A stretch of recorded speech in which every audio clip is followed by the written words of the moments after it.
This evening, we are gathered here for only one purpose: to recognize these young men and women of the 15th graduating class of our academy. The graduation ceremony is a rite of passage, a tradition dating back to the 12th century with the advent of universities. These scholars are now ready for this rite. Having completed the 4-year course of study prescribed by the governors of Arete Preparatory Academy and recognized by the authority of the state of Arizona, we, the assembled faculty of the Academy, have come to present these candidates for graduation, to ask the Board of Directors to confirm and endorse them as graduates of the Academy, the class of 2026. There is nothing the school does which gives us greater delight than what we are here to do today. For the 11th year in a row, we have asked the seniors whether they preferred to have a faculty member address them at graduation or have us bring in a worthy speaker from within the liberal arts traditions. Our seniors overwhelmingly requested that a member of the faculty speak at their graduation. Furthermore, when we asked who could best capture and speak to their experiences, Mr. Daniel Jordan was the clear preference. Mr. Jordan joined the faculty in 2008. He has taught 6th through 12th grade, from Lit Comp to history to rhetoric to human letters. He has served as human letters lead, and marks of his tenure and service abound around campus. Mr. Jordan has committed the last 18 years of his life to Arete Prep, inspiring the love of learning in our human letters students, and he is here to send you off. Please welcome our commencement speaker, Mr. Daniel Jordan.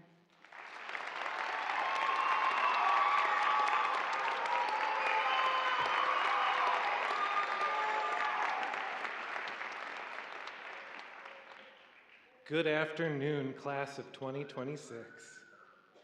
Today has been a remarkable and beautiful day. Just a handful of hours ago, we were all sitting around the Humane Letters table together, comfortably in our familiar roles as teachers and students. We were each in our uniforms, desperately trying to understand the hope, love, and joy that can arise even as we say goodbye, desperately trying to understand one another as each of us, like the wise men from the poem, grab hold of a different part of the elephant in our quest for the truth. What we had, even with all the challenges that we encountered along the way, was a thing of beauty.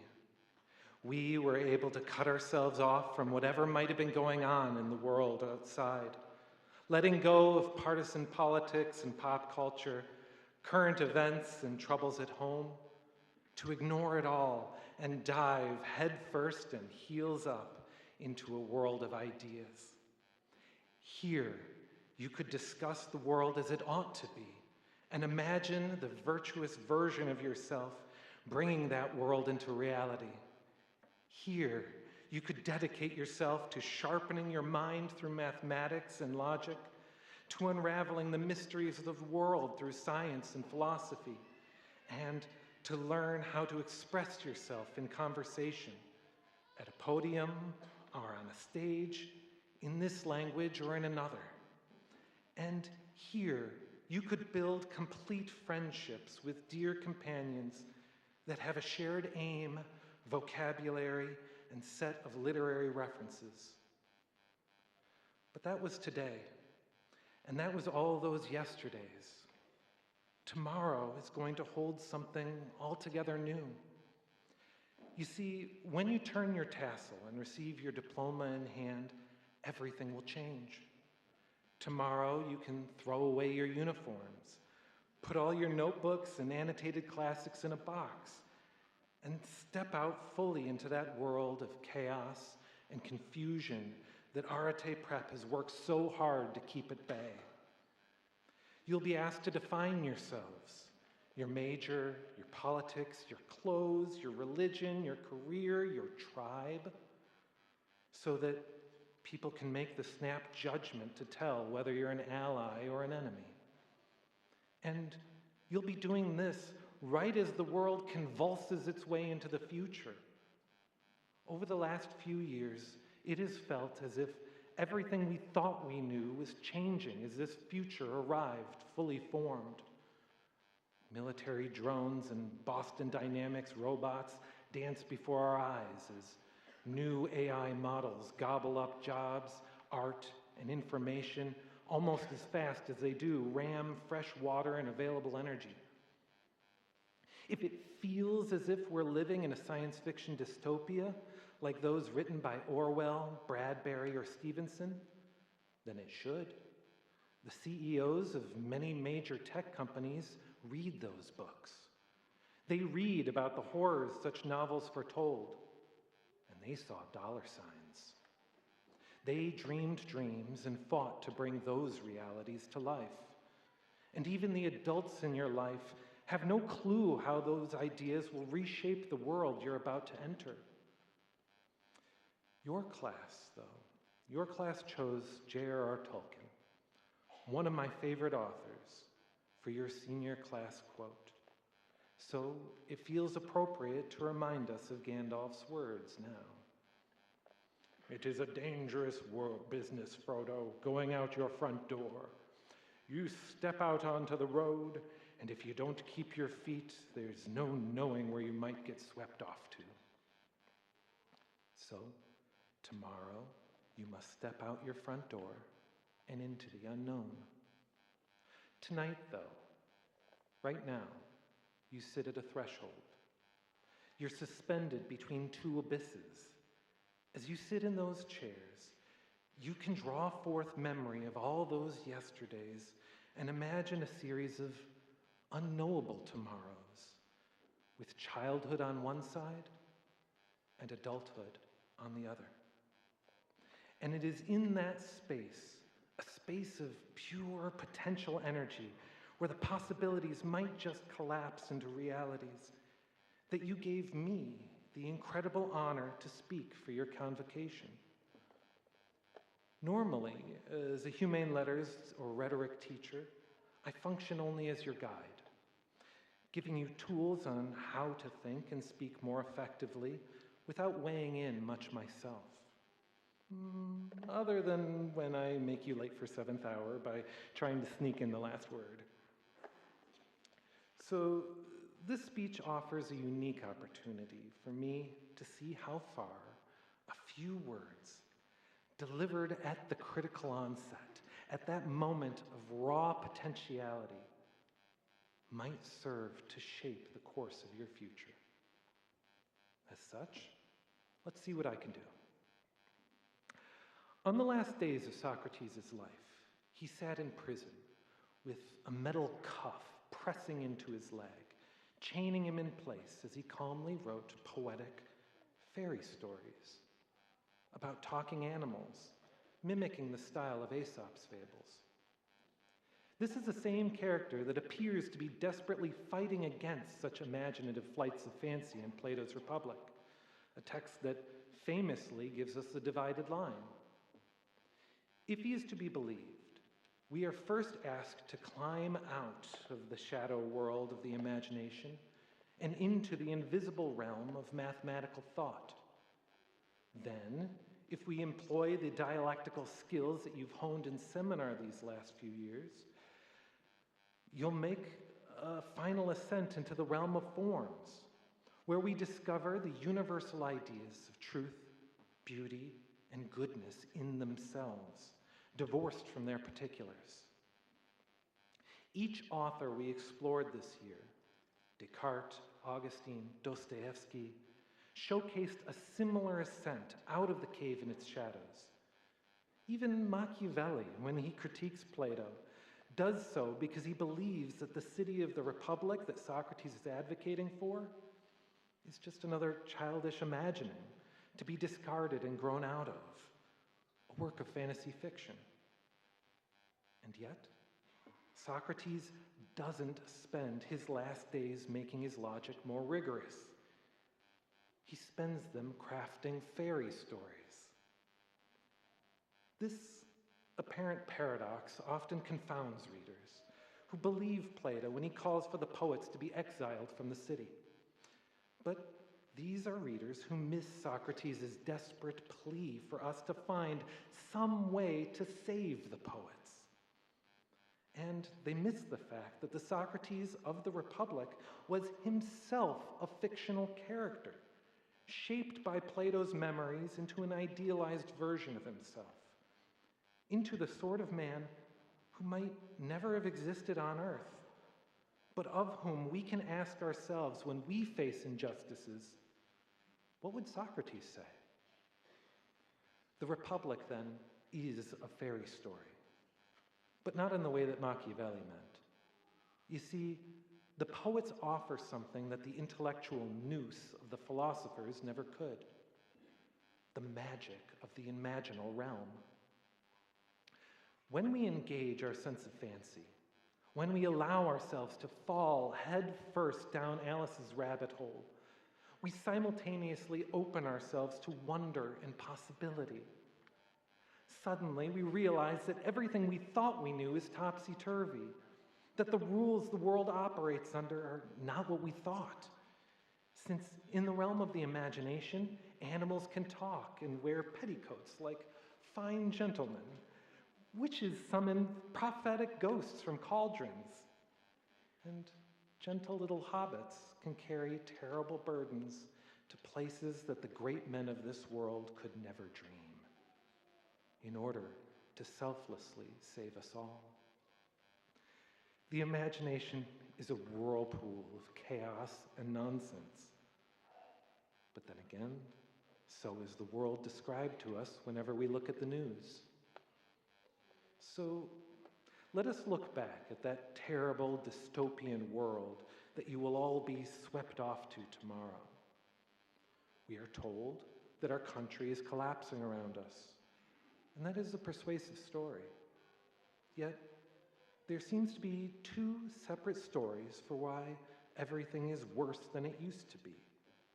Competing narratives depending on which news outlets you follow and which politicians you prefer.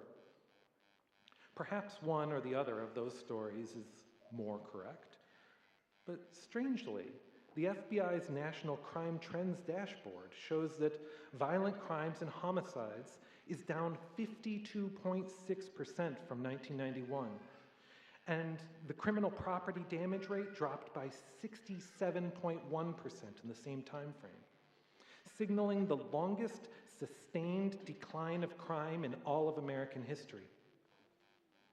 These numbers have improved year after year, regardless of who was president or which political party was in power.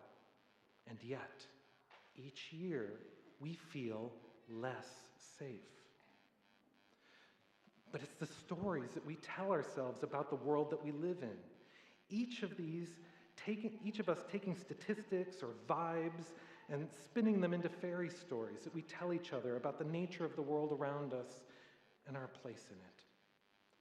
Some more realistic and some less. Some might be based on well-reasoned philosophy rather than just empty rhetoric, conspiracy theories, and deep-fake videos. But even the correct views, which are always the ones that me and my friends believe, are based on other facts that we are not likely to validate for ourselves. And so, we begin acting on those stories that we choose to accept. We vote and pass laws based on them. We treat our neighbors as if they're just waiting to poison our Halloween candy. And as a result, we build concrete walls around our houses. We dismantle our communities and search to find simple villains that are easy to hate. And the most tragic part of all of this is that these are self-fulfilling stories. When we truly believe that our employers are villains and our employees are lazy, that our teachers are out to get us and our students are menaces, then we treat them as such. And then each person begins to fill the role of the character assigned to them. Our imagination has therefore created the very world that we so feared. whether we have the data to back up the narrative or not. And then the fantasy world that we find ourselves living in closes in around us and becomes our fate, with each of us feeling powerless and happy to surrender whatever freedoms we must to the first person who seems able and ready to save us from ourselves. This trap nearly broke Ivan Karamazov. He had constructed an imaginary world based off the newspaper articles that he had collected and the parameters of the logic that he had built his understanding of justice upon. Within the rules of this system, there was no solution. And so all that he could do was reject his ticket and walk away, even as something deep within him told him that he was wrong. Similarly, Macbeth looked upon all those tomorrows of the future before him, and his response was to say that life is but a walking shadow, a poor player that struts and frets his hour upon the stage, and then is heard no more.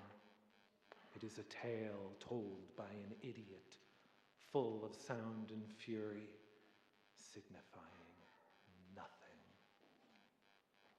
This sort of nihilism is the natural response to a world like the one that seems to be just outside your front door. But that's not the reality.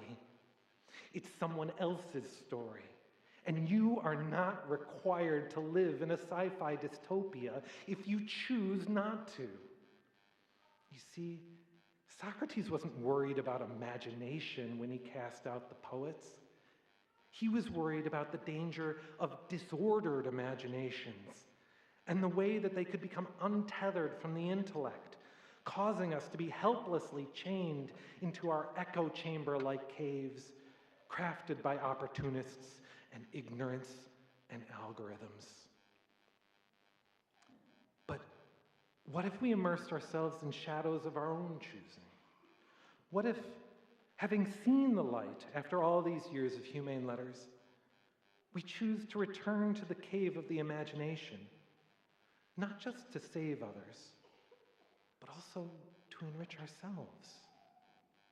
After all, C.S. Lewis said that reason is the natural order of truth, but imagination is the order of meaning. So, let's dig into how the imagination could provide meaning, and meaning that's aligned with truth, and that's actually conductive to happiness.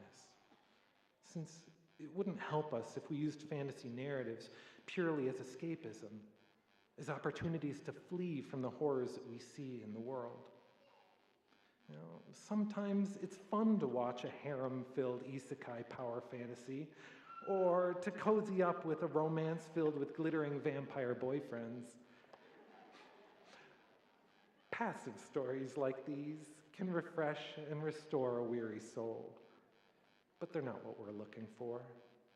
Too many people are already going that route, finding video games and social media that feed them their own personalized and safe version of reality so that they can simply abandon the work that makes us all human.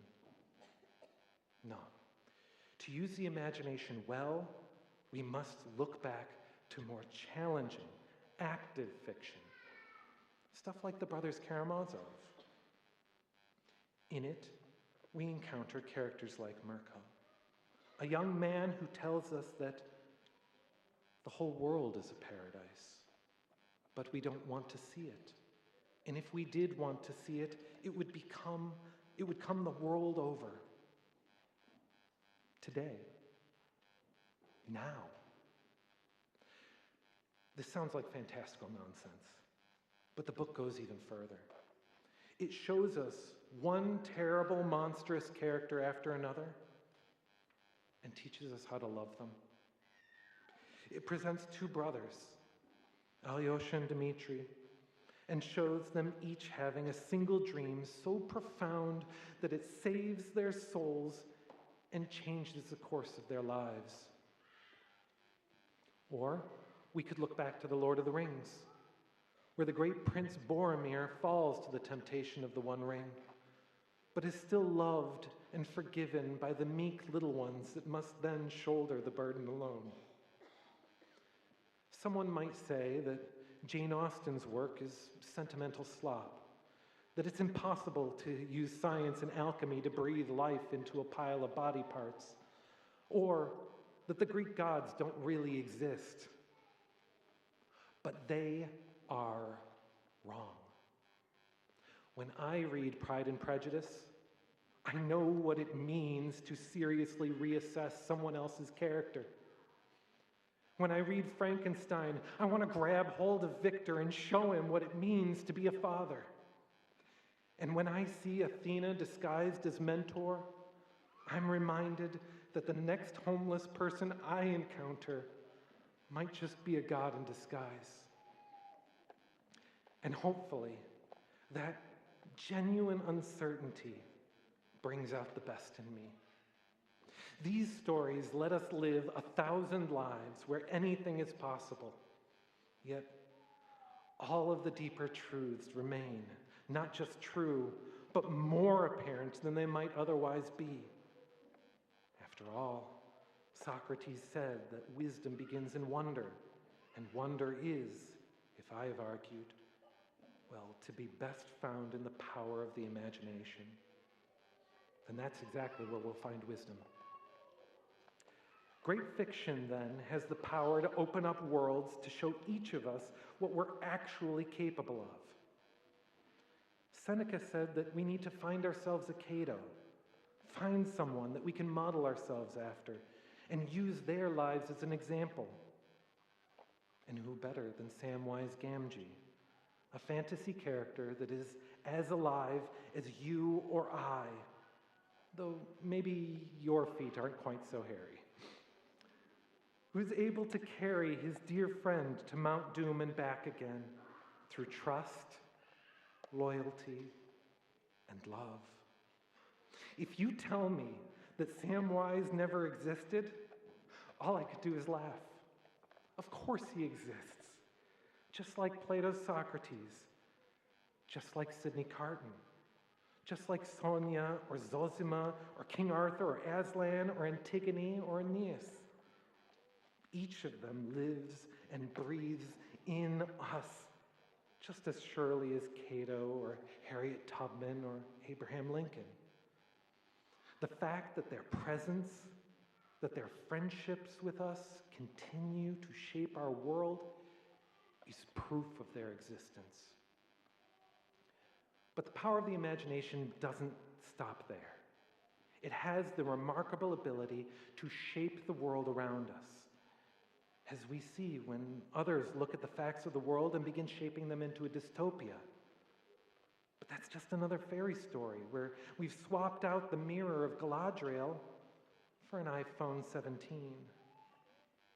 They're both magic, but one of them fits within the rules of the story that we've collectively created for ourselves, and the other does not. In one story that we tell, the world is a heavenly paradise. Every moment a gift as the universe miraculously springs into existence around us, shimmering with beauty. Each bird cry an omen of good tidings. Every visitor a potential god in disguise, ready to test our hospitality. Every challenge a mission from a well-meaning wizard who trusts us to be as loyal and courageous and strong as Sam Gamgee when the time comes. Or, if you really prefer, you could just imagine this world to be hell, where we are fated to suffer, powerless before a world of war and hate and oppression and injustice. The moment you realize that others have constructed your world for you by taking neutral facts, emphasizing some, ignoring others, and then weaving them together into stories that either carry constructive meaning, destructive meaning, or no meaning at all, then you suddenly find yourself free from the chains. And hopefully, if you've sharpened your reason with logic, if you've filled your eyes and ears with scenes of the fine arts, And if you fed your imagination on the lives of heroes and worlds overflowing with miracle and magic, as Arete has persuaded you to do, you'll find yourself ready to re-envision your life, your world, and your calling, seeing that they were always ready to take your breath away with overwhelming beauty. And you were always a moment away from falling head over heels in love with today, with all of the todays, every day. For my speech today, then, I offer you nothing less than an opportunity to seize hold of the magical gifts that have always been within your grasp. If you do, if you open yourself to your own dream of the wee one, you might just find that the fairy story that you tell of your life starts spreading inexplicably to those around you. When you see yourself as a wizard, a ranger, or a little burglar making your way through Middle-earth, then you shouldn't be surprised if you begin finding in yourself the courage to hold the line against an army of orcs, the trust to offer Gollum a second chance, and the moral strength to throw away the corrupting power of Sauron or even Gyges' magic ring. Imagination like this, imagination that is grounded in hope, love, and joy, ripples out to each life that touches your own. For all is like an ocean, all flows and connects. Touch it in one place, and it echoes at the other end of the world. The good that you share when moving through the world in a way that is overflowing with meaning draws in those around you and shows them that another world is possible. And you can do all of this, not tomorrow and tomorrow and tomorrow, but today. Hopefully, I have said something with this momentous opportunity and responsibility that you've all invested me with.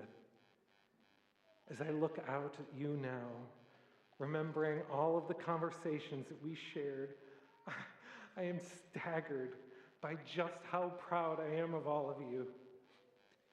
Here, you have lived beautifully, and now you get to choose.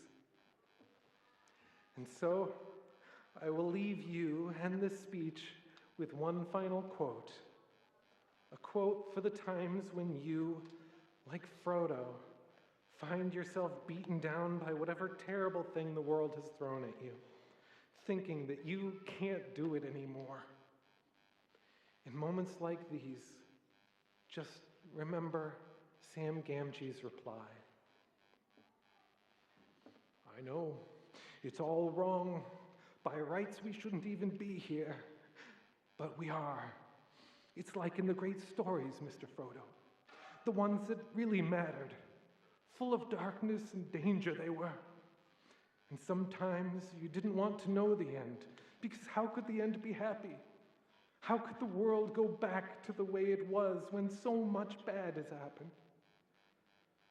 But in the end, it's only a passing thing, the shadow. Even darkness must pass. A new day will come. And when the sun shines, it'll shine out the clear. Those are the stories that stayed with you. That meant something, even if you were too small to understand why. But I think, Mr. Frodo, I do understand. I know now. Folks in those stories had lots of chances of turning back. Only they didn't. They kept going because they were holding on to something. What are we holding on to, Sam? That there's something good in this world, Mr. Frodo, and it's worth fighting for. Please welcome Miss Attridge back to the podium.